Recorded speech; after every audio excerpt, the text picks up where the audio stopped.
special five-part series, Unfaithfully Yours, Adultery in America, the warning signs of a cheating spouse. Lipstick on his collar, the scent of cologne in her hair. Is it a red flag, or could you be imagining things? Many husbands and wives will tell you they had no idea that their spouse was involved with someone else until it was too late. William Mitchell is a private investigator who spends much of his time following suspicious spouses. He's also a counselor and the author of Adultery, Facing the Reality. Bill Mitchell, good morning. Good to have you here. Good morning, Matt. She missed a lot of signs. I mean, this shouldn't have taken her completely by surprise. Well, that's true. I think the first reaction that I see out of this is that she goes into denial right away.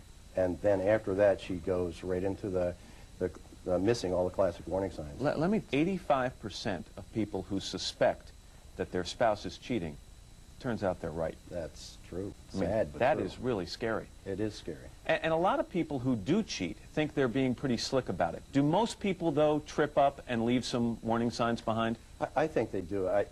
It's too difficult to lead two lives without making a mistake somewhere. There's going to be a coming home too late. There's going to be money's missing. There'll be some warning signs. Technology. It has made it easier to cheat, but it's also made it easier to catch a cheater, hasn't it? Oh, that's true. On the internet, there's software that could actually catch the conversation, chat back and forth. So keywords are highlighted in an email conversation. About some warning signs, okay? Okay. Defensive behavior. What do you mean by that? Well, it's very typical for someone to ask a question of a spouse, where have you been? But it's the reaction that you look for. It's the pulling away, or it's the answering with a question, or getting very aggressive, as she said in this piece. So your husband comes home from work, you say, hey, what'd you do for lunch today? And he says, what do you mean by that? Why do you need to know? Yeah, that's a problem. That's a classic, yes. All right. Changes in affection and sexual activity. And I think that I put that as number 2 because, as she said in the piece, that women are going to notice the affection leaving a relationship quicker than men are. Now, men will see that, but women are going to highlight that. And then, of course, she's talking about change in sexual activity. Well, it's usually less. Or it could be different, or it could be new, as though they've been experimenting. So, in other words, oftentimes... Well, today we're talking about the signs of infidelity. Now, we have here a private investigator who has been involved in tracking and verifying more than 2,000 cheaters. Now, Bill Mitchell has written a book called The More You Know, Getting the Evidence and Support You Need to Investigate a Troubled Relationship. So you say there are 8 signs that you've seen consistently across time. And let's just run through them. What are they? Number 1 is defensive behavior. Right. That's usually a cagey personality, very argumentative. You just can't get to the point with them, and they're frustrated, so you feel that behavior. Yeah, so they just duck and weave, answer an excuse for everything. Right. All right. Changes in affection and sexual activity. Women will notice that real quick. There's never the romantic speech anymore. You know, there's not, the door gets slammed, it doesn't get open when they get them in the car. And sexual activity usually is less. Yeah. Financial woes. There's usually out-of-town expenses. There's usually dinner that's paid, that's not including the spouse.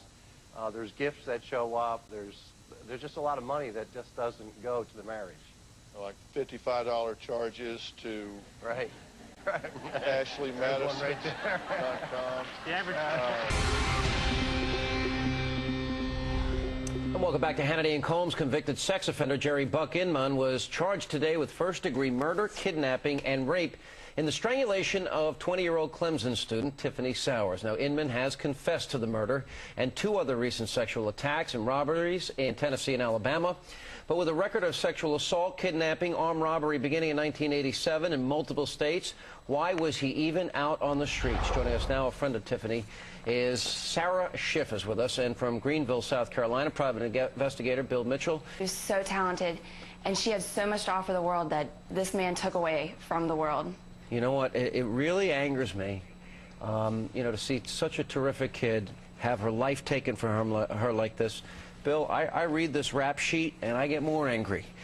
Kidnapping, to commit a felony, grand theft auto, burglary, armed, robbery with firearm, weapon, sexual battery, weapon, kidnapping, felony, 2 escapes from jail, second-degree sexual offense, one after another, you know, every charge 30 years, and at maximum, with this history of his, he only went to jail 16 years. Why was he even out on the streets? It makes no sense. This is just a horrible crime, and it seems as though who's ever made a decision to let him loose has made a terrible mistake. Yeah, Bill, now I understand you've been to the location where this horrific murder has taken place, and we have some pictures of it. Tell us about it.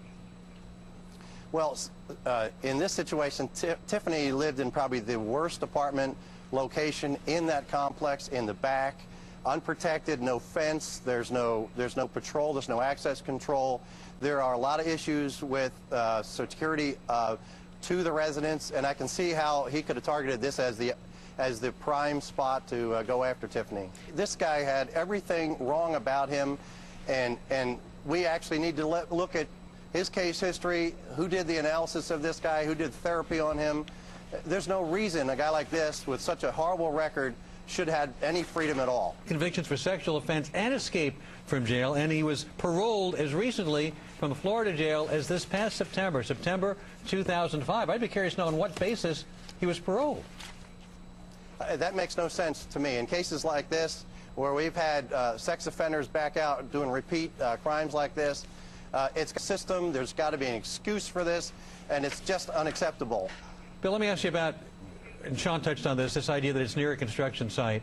Should we presume that simply because an apartment is near a construction site that it's not safe to live in? Well, no, there's actually a construction site behind her apartment complex that afforded access for him and undetected access.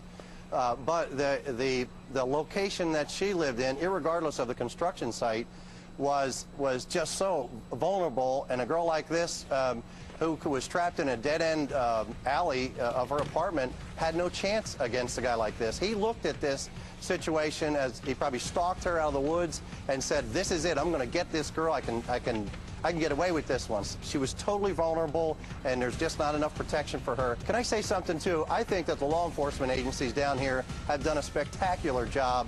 They have worked night and day on, and really, if it hadn't been for their efforts, he wouldn't be caught today.